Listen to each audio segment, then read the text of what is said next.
Hey y'all, Chef Irix Guy here, and if you're doing oven repair and you've got to keep the door off, the glass in the door cracked, so if you've got to keep the door removed while you repair it, the oven light's going to continue to keep coming on.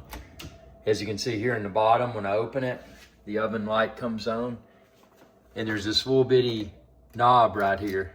So you push it in, the oven light goes off. So what did I do?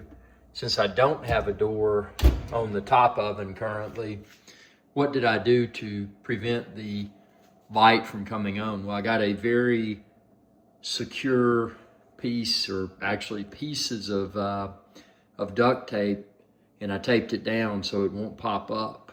And that's enabled the oven light to stay off until I repair the glass in the oven door and reattach the door.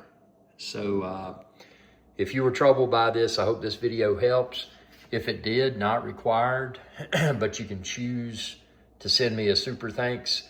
Click that thanks button down below this video, and it's a way to help me out, because you probably would have had a service call and spent a lot more than that little itty bitty super chat that you can choose to send me. Thanks for your viewership, and y'all have a good day. This is how to disable the light when a GE oven has its door off.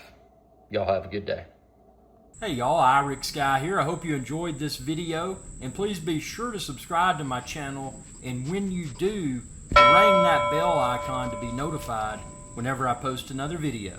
Thanks for your viewership, and y'all have a good day.